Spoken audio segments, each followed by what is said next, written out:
Naleko asan darbu asan darbu Akas lenca Ajaiba Ayye Bagatin singaye Tumuratani Mali Lenjin tumurang kabdu Hanga malit bilisumma yokan warega matechu Waraanni bilisummaa Oromoo kan inni leenji'u mooraa leenjii seenee qofaa miti. Jireenyi isaa, sochiin isaa, lolli isaa hundiyyuu yeroo hundumaa leenjii qaba. Garanumatti siqa. Hin ageessisaa duuba sanatti. Maayikii fayyadamuu? Maayikii dheeraan qaba. Ayyee. Egaa kaleessa qeerroo bilisummaa Oromoote turtanii har'a kaadhimamaa waraana bilisummaa Oromoo ta'uuf leenjii haga isin barbaachisu jalqabaa fudhattanii gara miseensa waraana bilisummaa Oromoo ta'uuf amma gaa guyyoota moo sa'aatii moo daqiiqaa moo sakandii lakkaa'utti jirtu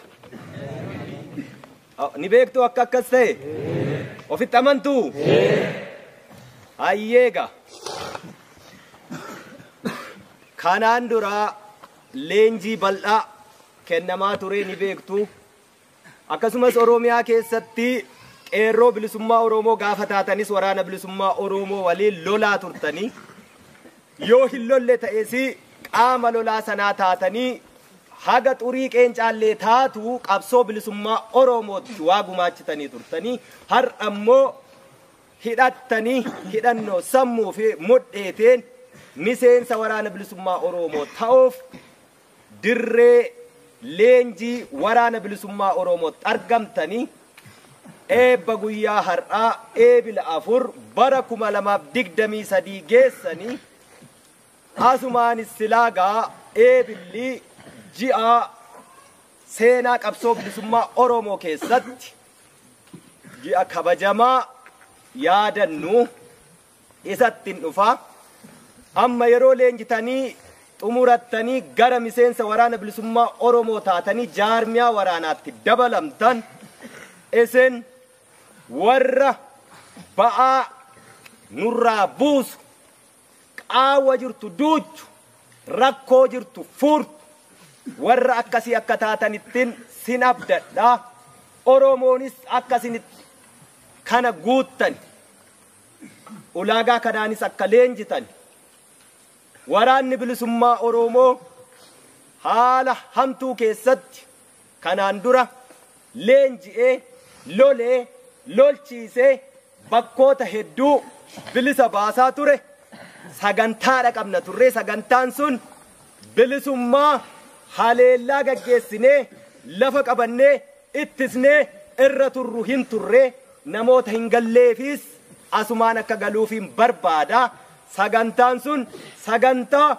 humna waraanaa gahaa Oromiyaa bilisa baasuu danda'u ijaarrachuuf sanammoo hidhannoo gahaa ta'e itti hidhuuf diinarraa hiikuuf sagantaa saganteeffame ture jechuudha haleellaan guutummaa Oromiyaatti gaggeessinee Raji nisirchi nurraa eegan yookaan kan faranjiin surprise jettu sichi nurraa eegani diina raasaa turre sana isa amma laaffatee mogoleen jalaa roqomaa jiru bakka qaama laafaasaa iddootti rukunnu sana hin geenye ga'uuf immoo hidhannoo mudhii sassaabaa turre sana wooboo isa har'a lakkoofsi isaa guddatetti hiineetu haleellaa sanatti deemuuf jirra achis ni geenya hin shakkinu ni injifannaa jechuudha.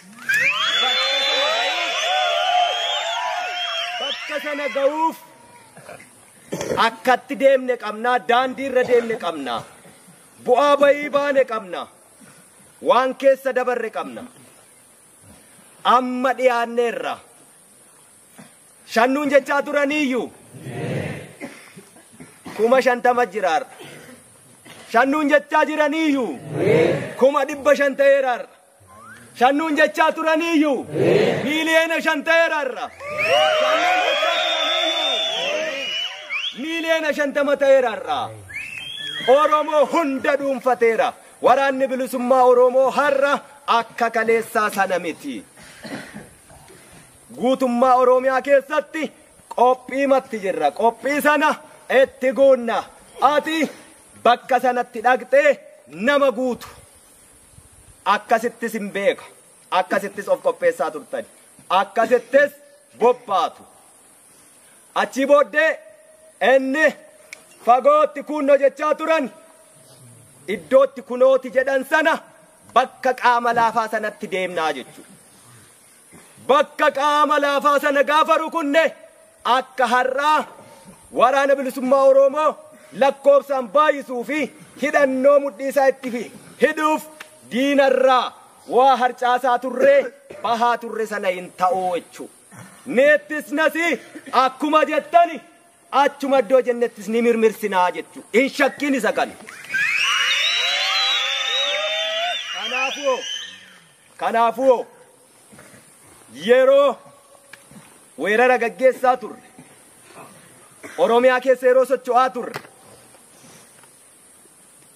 hir'inni naamusaa kan Oromiyaa keessatti dargaggoon Oromoo baratee barnoota carraasaan arganne sanuu baratee immoo darbee hojiitti hin arganne barachuu miti baratee hojiitti argachuu miti jiraachuun Oromiyaa keessatti lafa rakkoo ta'etti dargaggoon Oromiyaa keessatti abdiin sabaa hegereen biyyaa gaachanni Oromiyaa mootummaa dhufaa darbaa impaayera Itoophiyaa tiksan biratti yaaddoo ta'ee yaaddoo sanaan immoo adamfamee jiraachuun baay'ee itti ulfaate sun bakka hedduutti jireenya dhabuurraa ganama bahee dalagatee galgala galuun deebi'ee hin jirtu waan ta'eef daandiirra taa'aa ture.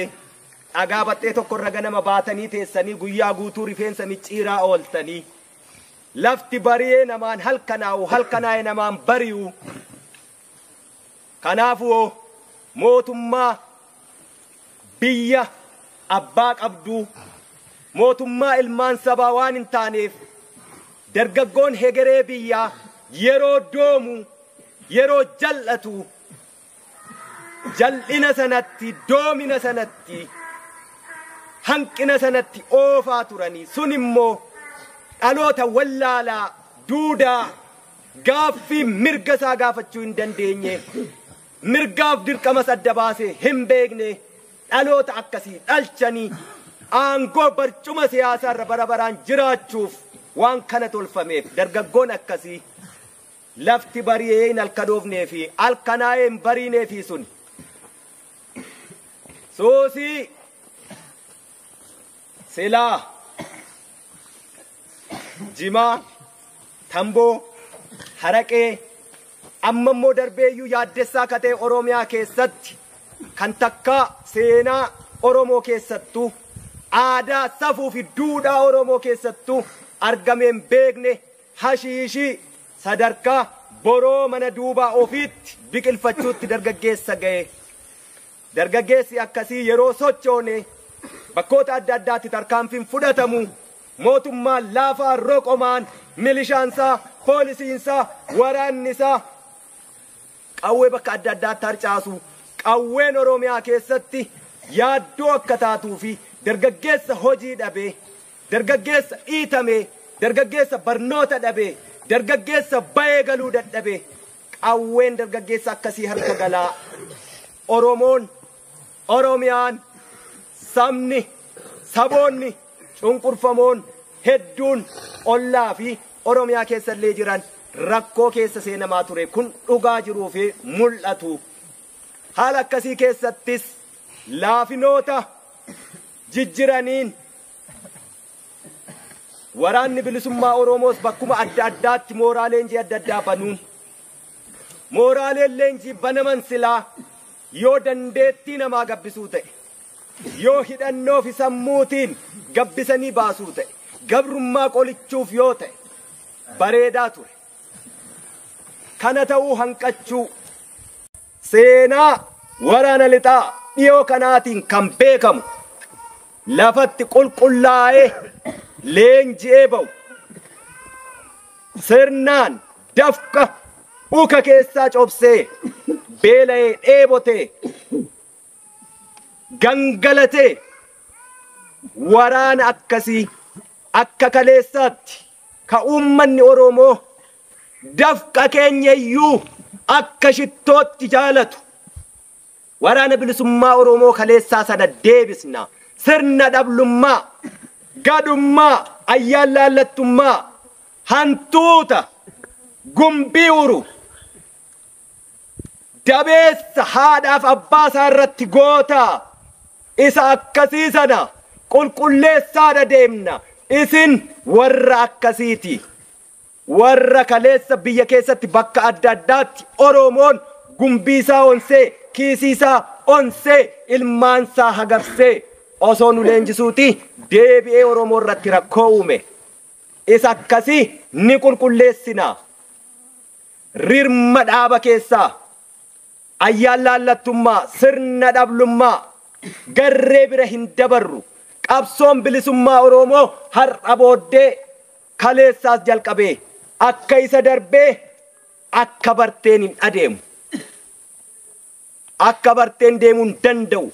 Har'a Oromoon qaaniin gabrummaa isheen keessa jirtu waggaa gaafa 1860moota 70moota keessaa ka'ee koloniin tokko jedhee ilmaan Oromoo Walloo irraa eegalee hanga 19 Boorana irratti xumuratee dhaabbatuutti kaasee har'a hanga bara 2023 keessa jirruutti waggaa 160moonni darbani gabrummaan nuti kana keessa turre baay'ee ulfaataa qaanessa. Kana keessaa ba'uuf hurursuu, sossobuu, harka irra dibanii darbuu, osoo malaasiin hooquu sanaan galma hin ga'u. Kanaafiyyoo sirni dhablummaa akkasii nu keessaa ni buqqaa. Bakka hin qabaatu.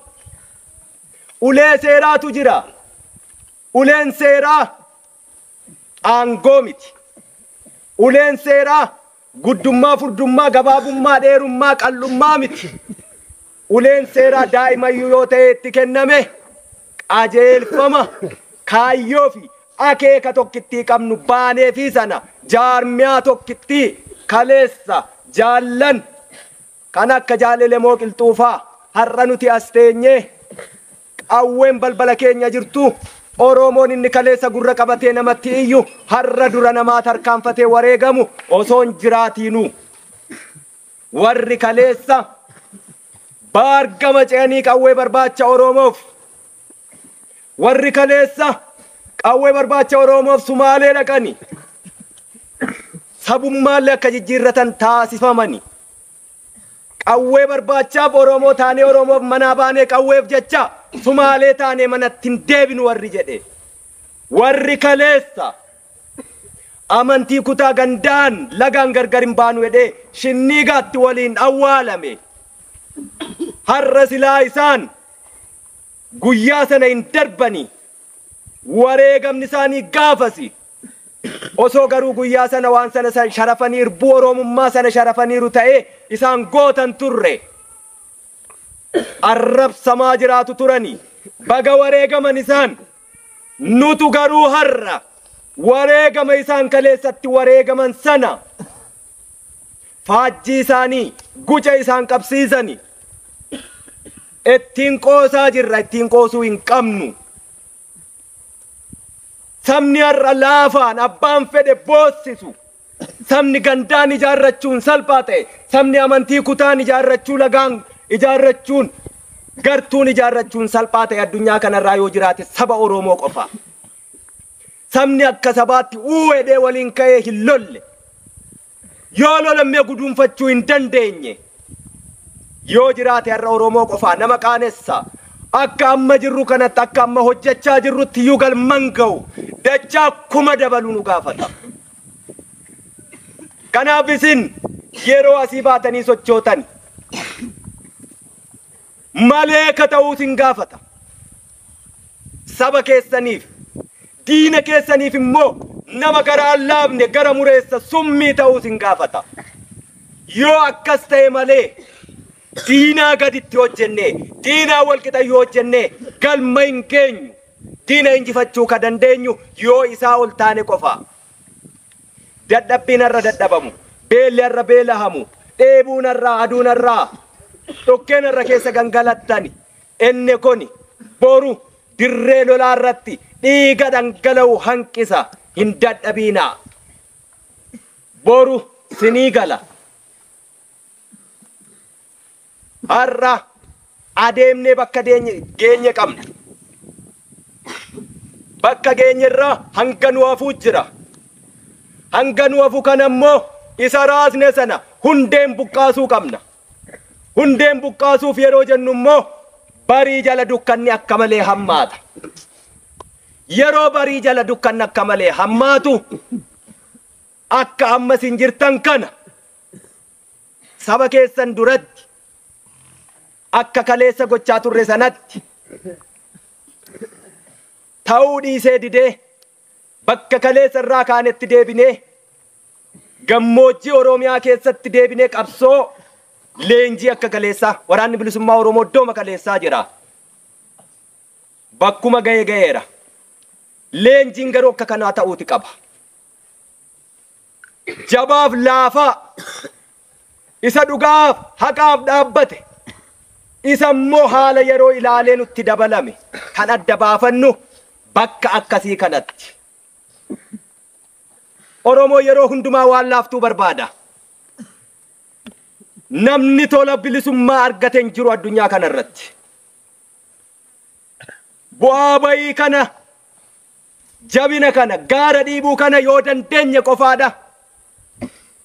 Mootummoota abbootii irree mootota habashootaa si'a 13 yaalanii 13ffaa irratti Minilikiin galma gahanii achii booddee immoo wal harkaa fuudhaa Oromoo bulchani hanga warra har'a dhiiga Oromoo maqaa dhahatee gadi galoo sanyii isaallee himachuu hin dandeenye iddoo irraa dhufellee hin beekne warra kaleessa Haayile Sillaaseen faa Minilik faa ilmaan wal keessa diqaalessanii hegeree Oromiyaa ittiin cabsan tolfatani warra akkasii impaayeritti har'arlee warra eegani goobanaan kaleessa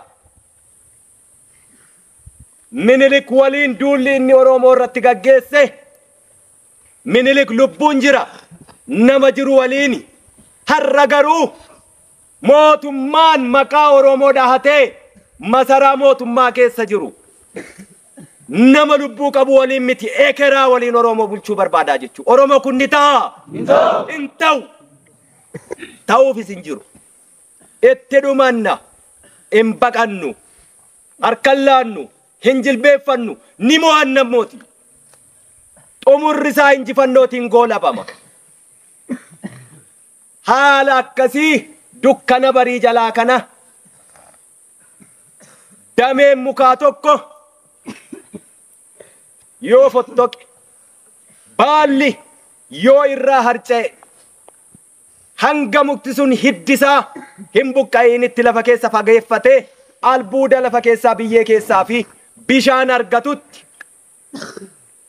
mukichi yoomiyyuu rakkoon qabaatu ABO'n woboon yoomiyyuu hiddisaa lafa keessa jira hin buqqa'u gadheen ayyaan laallattuun kan olola jaalabaluu jedhani dabeessi loleen lolchiisne hantuuti sila jedhe gumbii uru dabeessa haadhaaf abbaa irratti goota warri akkasii immoo baalli nutti harca'anii jira jechuudha. Baalli nutti harca'u akkasii kuni magariisummaa gaafa hundee mukaa jirma guddicha isa hiddisaa lafatti ejjerra jiru bareedinaa ayyaana surraa midhaagina sana qabu sana dhaba ni gogaa biyyee ta'aa jechuudha. Isa akkasii ayyaan laallata akkasii ni sirreessina.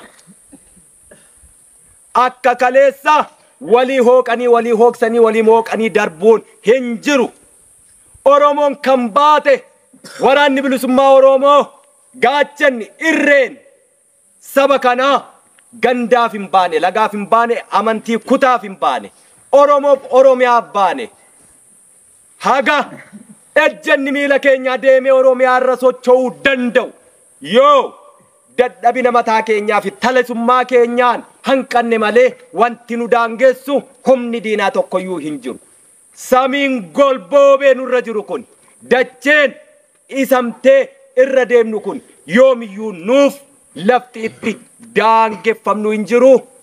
Samiitu gaaddisa keenya dachee kanatti ejjennaa keenya lafa barbaanne ni geenya. Har'a Oromoo yeroo waa laaftuu fedha siniin jedhe Oromoo nagaa ni jaallata. Oromoo jechuun nagaa jechuudha. Ummata qabbanaa tasgabbaaha saba waan namaan barbaanne kan saayyuu guutee dhangala'ee irraa hafee namaaf kennu. Uummanni akkasii kun silaa ollaa hamtuu ollaa gadhee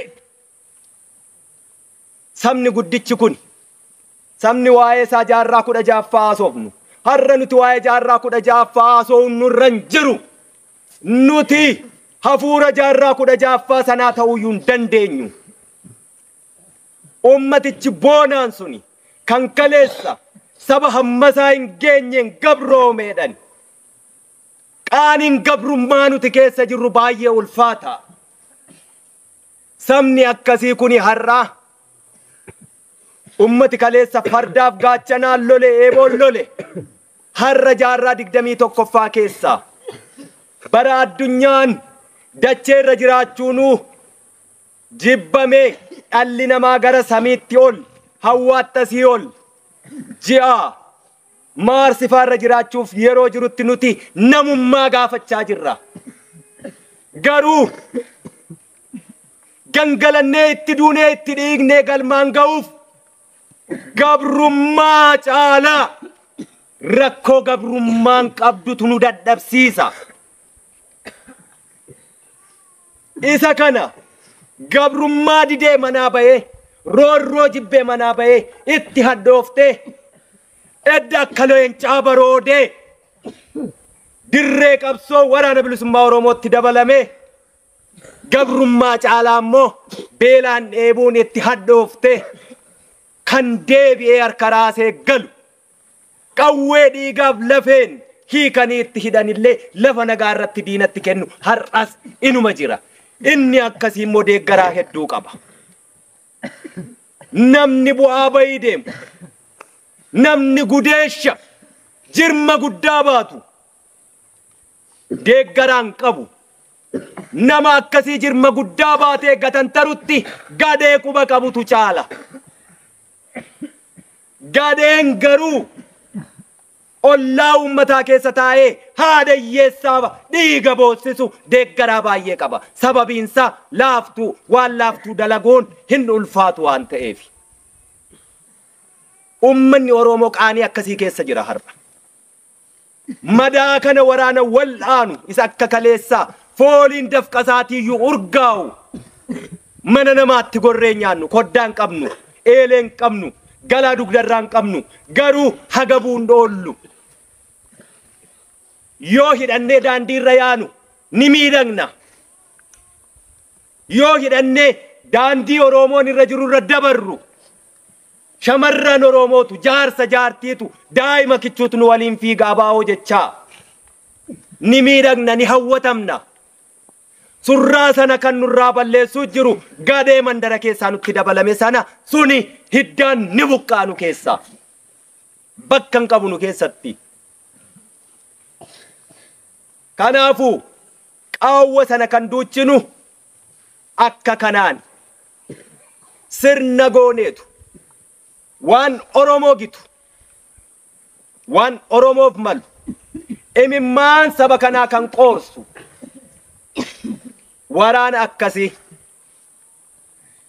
inni akkasiin dhaabbatu gahaa immoo Oromoof mootummaa abbaa irree roqomte guutummaa Oromiyaa keessatti miti kan lollu bakka qaamina dhaafina isaa natu beeka sitti nima iddoo naqii tumadhu siin jedhetti dhaqii dhukaasii jechuu ni goona nan amana biddeen nama quubsu eelee irratti beeku.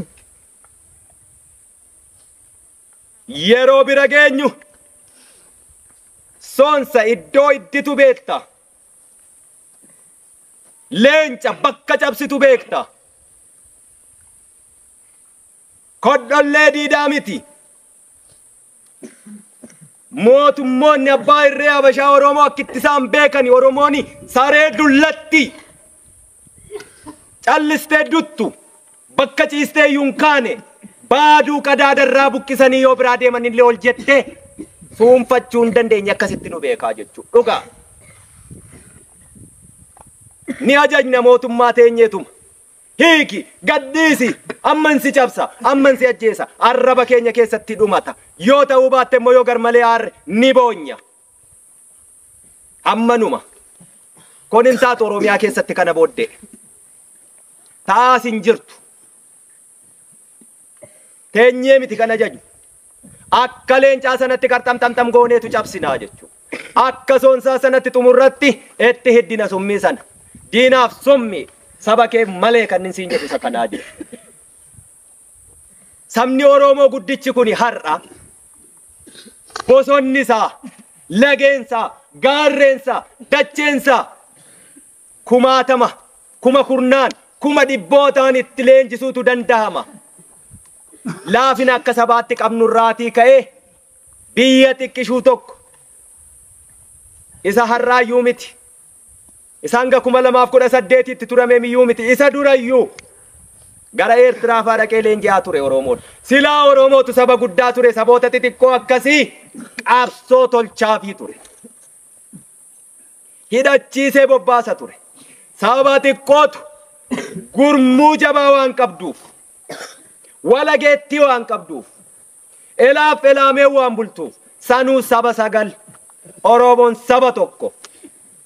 Saboota cunqurfamaa of keessaa qaba. Maa'oo, Koomoo, Masangoo, saboota biroo hedduu.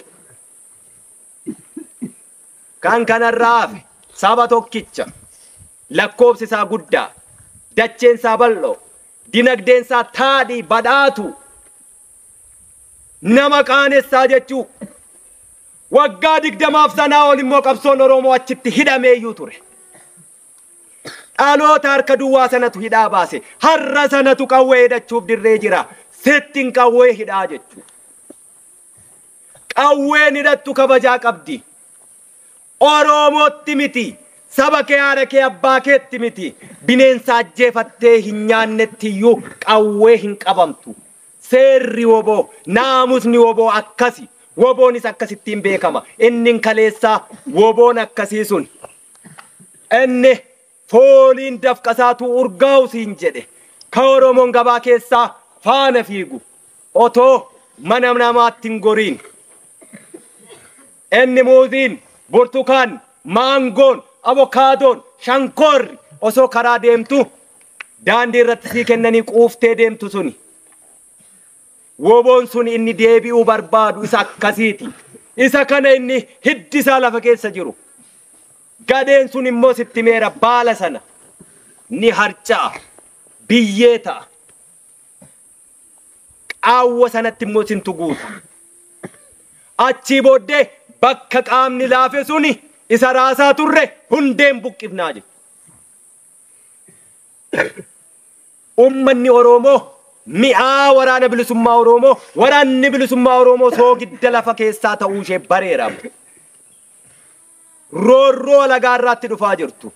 Kaleessa machaa'ee hundumtiyyuu mirqaanee yeroo dhiichisetti dibbeedhaanetti ilmaan abbaa gadaa yeroo hidhetti har'a garuu waggoota hanga gabrummaa minilikiin dhuftee milkoofte hanga har'a gaafa TPLF turteetti ajjeechaan ture hanga waggoota 5 ammaatti yoo wal bira qabanii ilaalan walittuun dhiyaatu. Ilmaan abbaa gadaa kokkolfaa nama qabsiisan golfaa jettan sun warra kanaa jechuudha. Oromoon waraana isaa qabaa akkatti wallaales immoo ni qaba. Dhaamsi ani qabu. Ibiddi yoo sirnaan qaban dukkana keessatti dukkana saaqaa ifatu anga'a. Nyaata ittiin bilchaata. Jireenya namaaf barbaachisa. Ibiddi garuu naamusa ala yoo qabame mana sana iyyuu ni guba. Mana keessatti nyaata bilcheessan. Ardii dachee kana ni guba. Waraanni ibidda. Haafa lafaa irraa funaananii olola. Isa jirus isan jirres osoo huuba xiqqoo tokko lafaan kaasiin taa'anii qofaa garuu nama jirma guddaa baatee deemu sana waraanicha jirma gangalchee jirma kuffisee eeyyee waan guddaa nurraa eegu gatantaruun qabnu. Garuu immoo namni huuba lafaan kaasne taa'ee yeroo quba namatti qabee ibidda sana qabaa wallaalu ibidda sonee akkuma namaaf nyaata bilcheessu sana booddee immoo yoo harkaa ba'e namicha iyyuu gubu sabichas ni gubaa jechuudha. Oromoonis gaachanni isaa irreensaa abdiin isaa ishee kana qofaa. Kana qofaas harkaa qaba. Abdii biraan qabu Oromoon. Hiriyyaan qabu Oromoon. Gargaarsan qabu Oromoon. Ofii isaa qofaa qaba. Qabsoon isaa qabsoo ofitti hirkannooti. Ilmaan isaati waraanni bilisummaa Oromoo urjii miti samiirraa gadi hin roobne. Dhakaa lafarraa funaanamee dhufe miti. Ummanni Oromoos waraana isaa gaachana isaa sana isa wareegama kaffaluufii jiru sana kaayyoo akeeka inni irratti wareegamu sana akka guduunfatuuf obsa dandahuu eesaa weellisaan Oromoo sagal dhokse sagal obse sagal gorse jedhe sana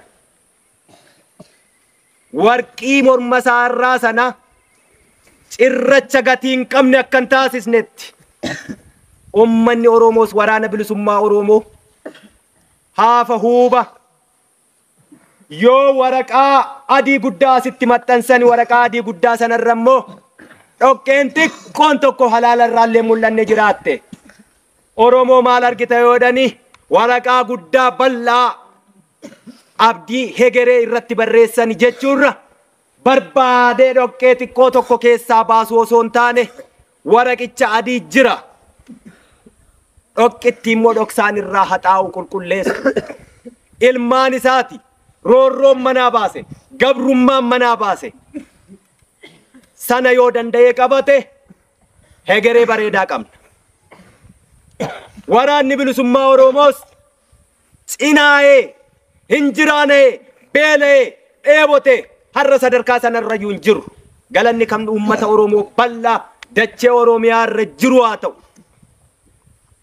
Akkasittiin saba isaa gabrummaa jalaa baasuuf malee isan sila dubbadhe sana gadee sana ayyaan laallataa sana akka bartee sana gabbayee saba irratti goobuu isa manatti nyaatee hin beekne saba keessatti nyaachuu sabarraa nyaachuu isa sana yoo ta'e kan gabrummaa ni ga'a. Yoo kana ta'uu baate qabsoon bilisummaa Oromoo hegeree hin qabaatu. Itti fufiinsa hin qabaatu. Hin injifatu. Galma hin ga'u. Galma hin ga'u. Keessaaf alaan wal utubee tokko ta'ee amma qulqullaahaa xannachi nu keessaa bahaa dhufeera. Dhugaan kan eenyuuti? Eenyutu daandii dhugaarra dhaabbataa? Wal calalee galeera. Kana booddee Oromoon inni jiru iddoo jirurraa alas haa ta'u keessa qabsoo ABO bongodhu waraana bilisummaa Oromoo jalatti hiriiree bakka qaama laafaa sana tumachuuf of haa qopheessu. Yoo kana hin taane gabrummaan nu keessa jirru hiriyyaan qabdu hin goolabamtu ammoo dhiiguun nurraan dhaabbattu. Dhiiguuf immoo Oromoon kaleessa bara mootummoota gabroonfataa warra Oromoo cunqursee irraa kaasee namaaf du'aa ture. Biyya Eertiraatti lafeen Oromoo dhangalee Oromoo lafeen Oromoo cabee dhiigni Oromoo dhangala'e. Warri Eertiraa gaafa bilisa ba'e lafee Oromoo sassaabeetu gube. Erga bilisa baanee midhaan ooyiruu lafa keenyarraa oomishnu lafee Oromoo irra jira. Ilmaan keenya sana nyaattee guddachuun qabdu hedheetu gube. Seenaa qoradhaa. Erga bilisa baanis Oromoon dhaqee Eertiraa loleera. Lafeensaa marsaa lammaffaaf achi keessatti cabe. Itoophiyaa manni maqaa dhaates hin fayyanne. Oromoof immoo duruu bu'aan qabu. Lafeensaa achitti cabe kuma dhibbootaan galatoomallee namni ittiin jedhen jiru. Galatayyuun arganne. Dhiigni isaa dhangala'e dhiiga saree ta'eeti hafe. Sareen irra gatii qabdi. Abbaa guddiseef qe'ee eegdi. Achitti aansee Tigraay keessatti akka baala harca'e akka loonii dachaafame jechuutti marfame. Oromoo sun nutti kolfame. Abiyyachaa geessu malee kan dhaqee achitti dhumate Oromoo. Oromummaa waliin qabna. Dhiqannee keessaan baanu. Oromoo. Har'a jaallattanis jibbitanis Tigraay boru inuma biyya taati. Beekusaa waan hojjetan.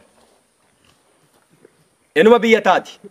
Akkuma Eertiraa lafee Oromoo achi keessaa guuranii ni gubu bor arguuf teessanii yoo lubbuun jiraan. Lubbuun hin jirrutti wareegamna yoo teessi aloonni hafe ni arga bor. Itti aansee har'a immoo dibbee biraatu dhaanamaa jira.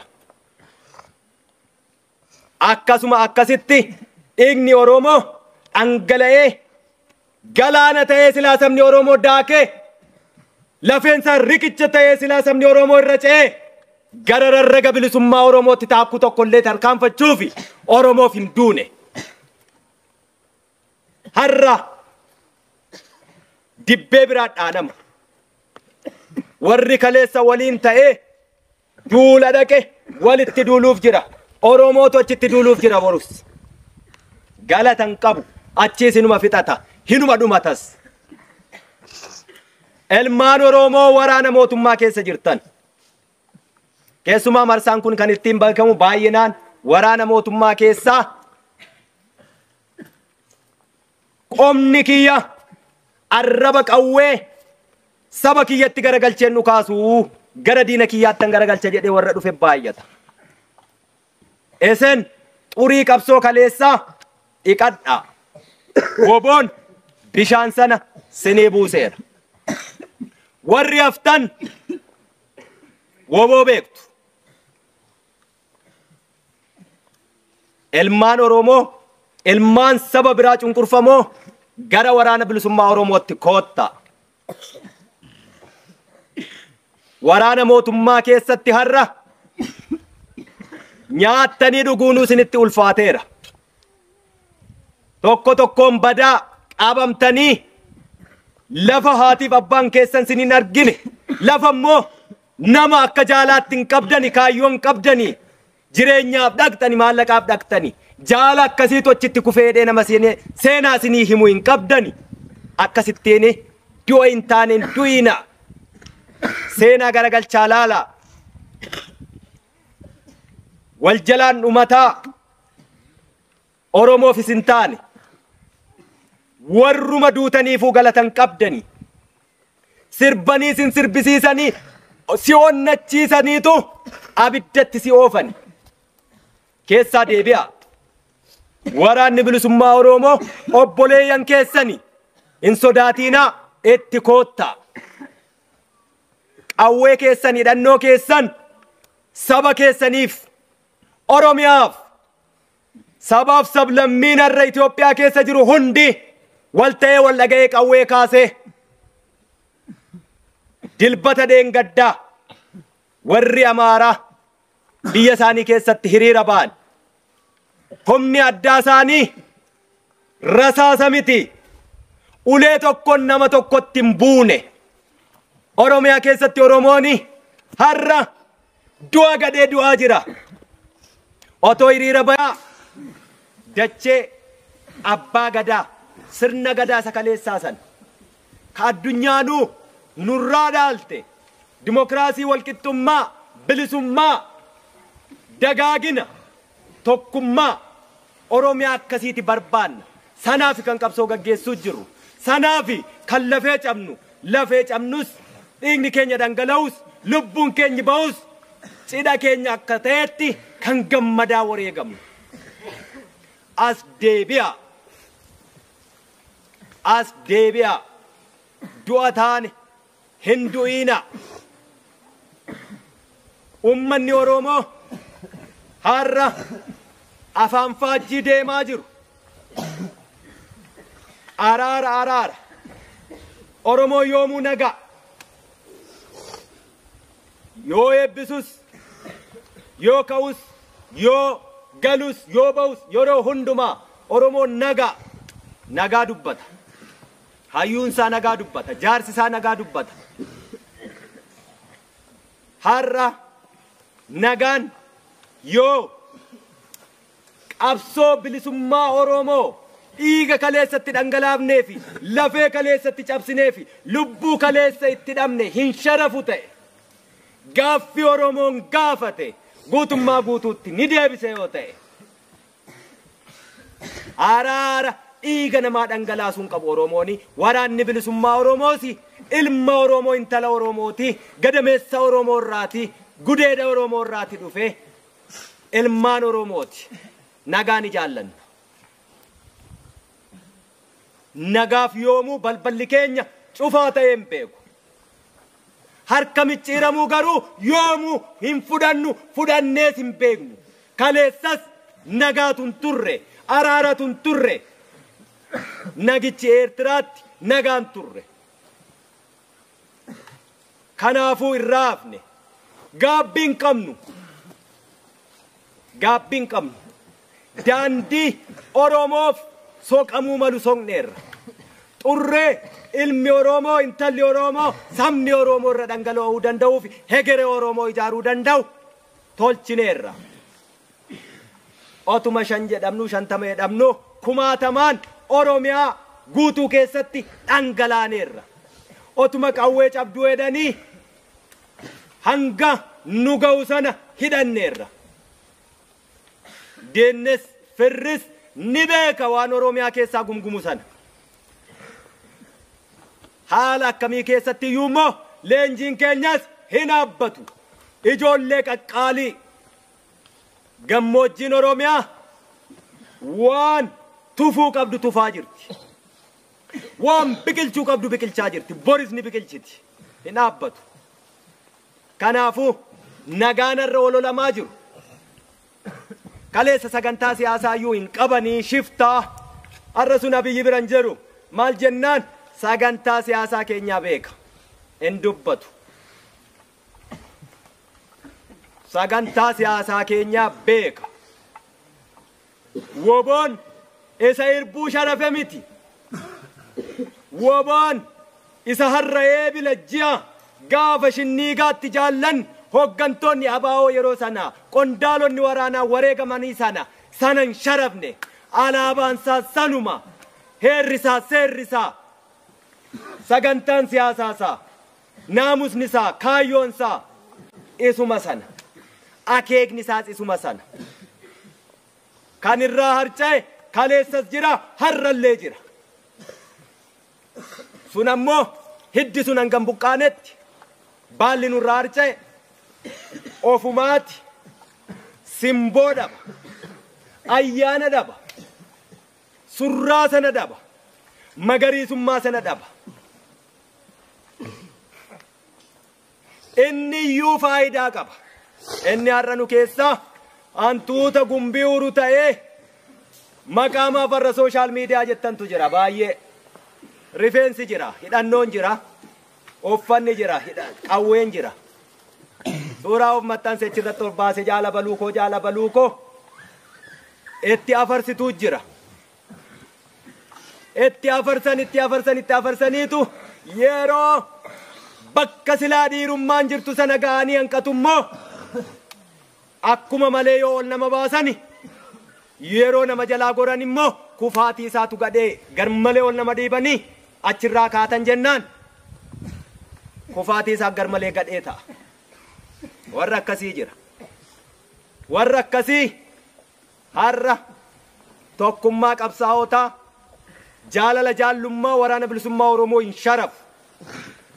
Xannachuma yoomuu foon ta'uu hin danda'u ni cita. Hidda malee immoo xannachi yoomiyyuu hin dhiigu. Har'a araara jennee waraana bilisummaa Oromoo faffaca'aa bittinnaahaa kaayyoo hin qabne akeeka hin qabne hoggansa hin qabne kallattii meeqaan quunnamuu yaallee marsaa 10 quunnamuu yaallee tokko achiin yaada ciccitaa yaada adda addaa fidee nutti dhufaa jedha gadheen. Arrabni hin duutu. Waraanni bilisummaa Oromoo waan barbaade haa ta'u rakkoon keessaa rakkoo keessa isaati. Hanga dirree jirutti naamusa kamuu haa qabaatu. Mootummaa gabroonfattuu impaayera Itoophiyaa ijaarte har'a immoo tiksaa jirtu araara kadhateen beeku na amanaa. Araara kadhateen beeku. Namni tokkoyyuu nin beeka. Jaallan iddoo kamuu haa jiraatan. Kan facaanee jirru nu dhagaa miti. Iddoo tokko hin teenyu nu waboo. Urjii. Oromiyaan bal'oo. Faca'iinsi keenya akkasi. Hanga fa'uu hanga barbaade rakkoon kamuu jiraattu. Impaayera Itoophiyaa yaada ciccitaa adda addaa qabannee mootummaa gadi galoo irraa kana hin kadhanne eenyuyyuu jechuudha. Kun dhugaa jirtu. Warri ololu maqaa araaraan nu cabsee bareera. Nagaa waan jaallannuuf. Hoggantoota keenya cabsee harkatti galfateera. Hidheera, darareera. Har'a immoo haftee hambaa daa'ima abbootii ishee irraa qabsoo fudhattee kuftee kuffisaa jirtu kana qawween injifachuu hin danda'u. Yoo danda'e ololaan akka sangoota burree sana gargar diddiigee injifachuuf Oromoo akkasitti cabsee bare waan ta'eef hin danda'amu har'a sun. Rakkoon keessa keenyaa naamusumaa fi seera woboon qabuun keessa keenyatti sirrata. Kanaan ala woboon kamuu eessayyuu jiru namni kamuu kadhaa mootummaa kana dhaqee hin jiru. Mootummaan kun garuu nu kadhateera. Nu kadhateera. Sanaaf immoo akka dhaaba jaarmiyaa hoggansa tokkoon taliigamu naamusa qabu saba bakka bu'eetti deebbiitti laanneerra.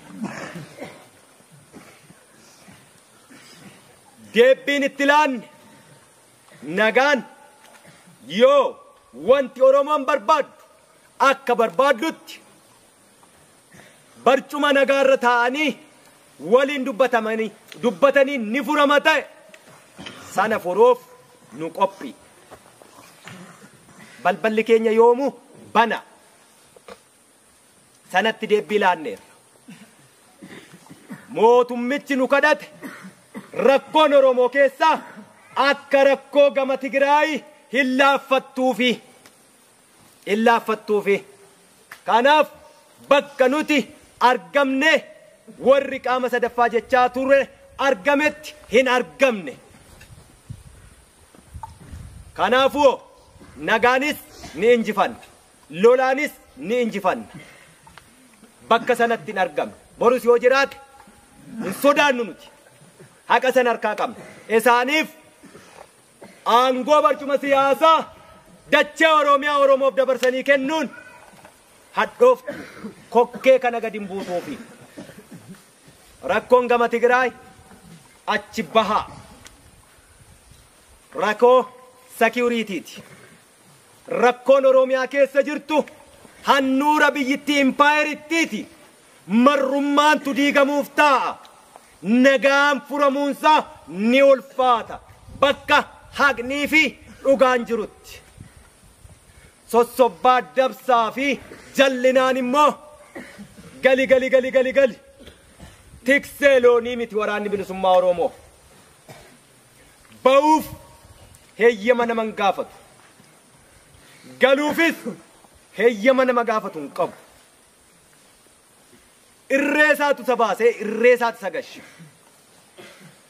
Warri seenaan beekne, warri dhugaan beekne, gariin wallaalaan keenya, gariin nagaan haa bu'uuf, gariin immoo kan beekamu malee kan beekumsa hin qabne.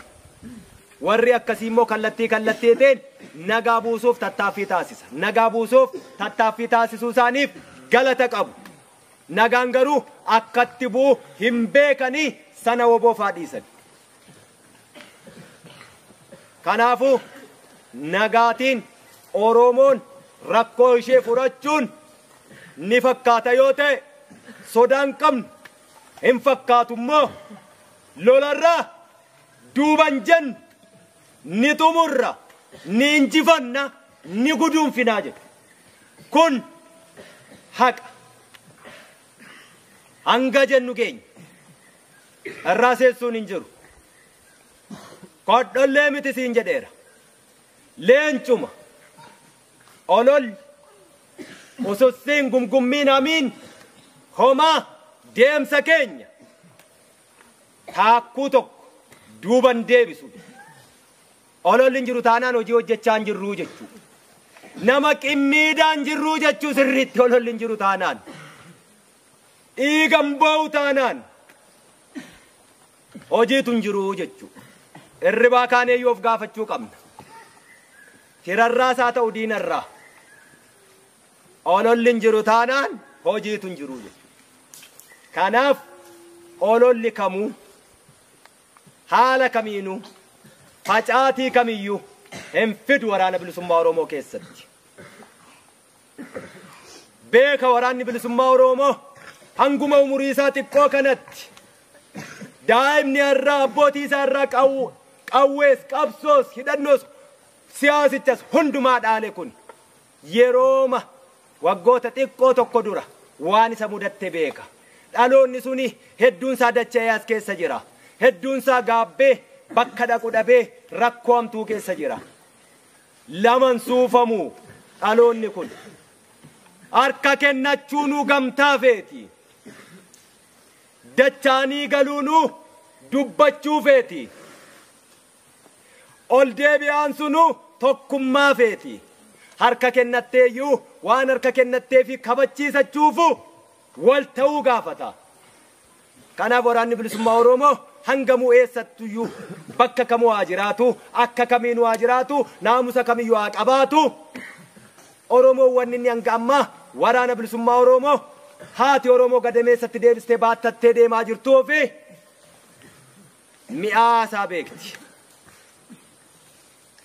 Abbaan Oromoo har'a gumbiidhoo onse maasiinsaa gabuu bulee lafti onee facaafachuu dadhabe manni isaa irraa gubate har'allee waraana bilisummaa Oromootti rarra'ee waan jiruufi beeka. Kanaafiyyuu lolli dhaabbanne silan sinittimi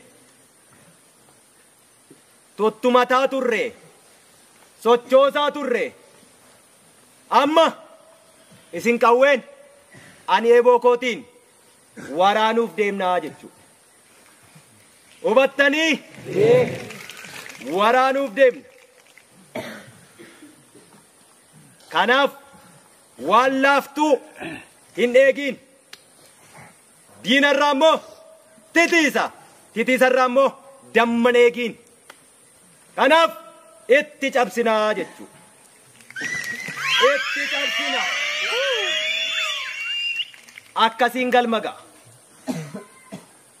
Oromoon abbootiin keenya kaleessaa warri seenaa beeku gabrummaa waan isaan goote warri beeku qawwee kaasuu miti tabba yookaan tulluutti ol baanee waltaanee yoo fincoofne fincaan keenya iyyuu diina keenya galaanatti naqaa jechaa ture.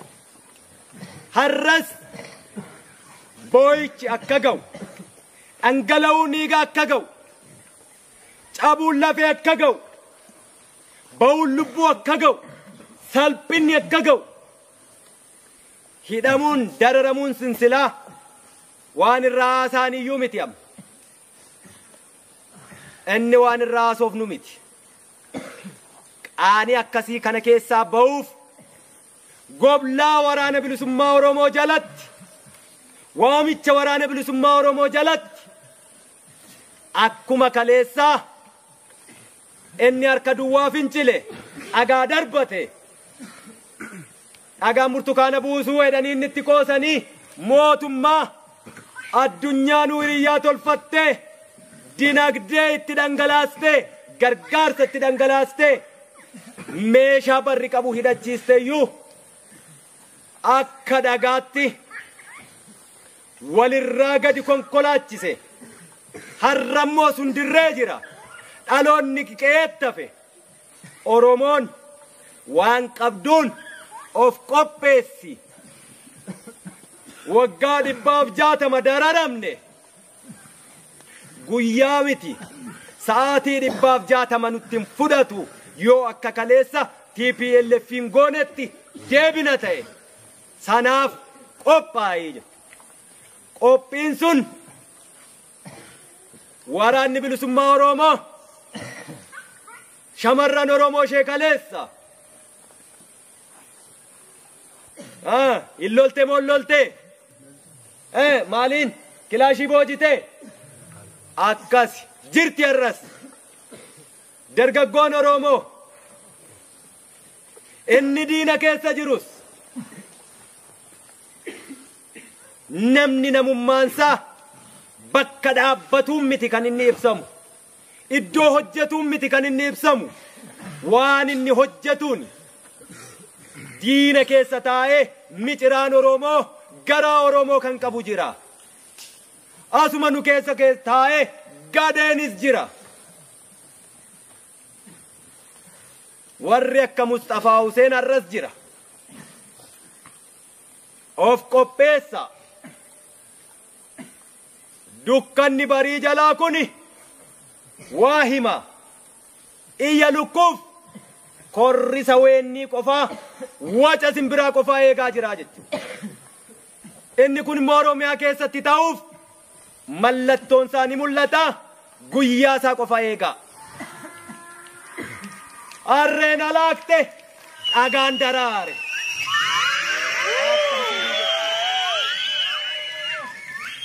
Ni milkoofna dhaqa qabna ni injifanna dadhabbii qabdu karaa dheeraa deemtu sinitti hime warqii sana taa Oromoo isa kaleessa isin beeku isa kaleessa reebnee ofirraa deebisnee dadhabnu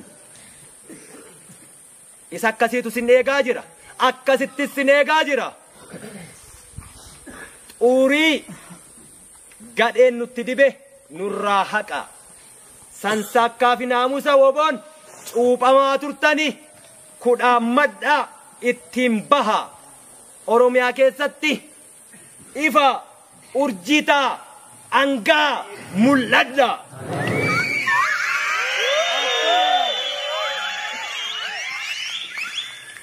Namni fuullisaa maal kajeelee jechuu barbaadaa jira.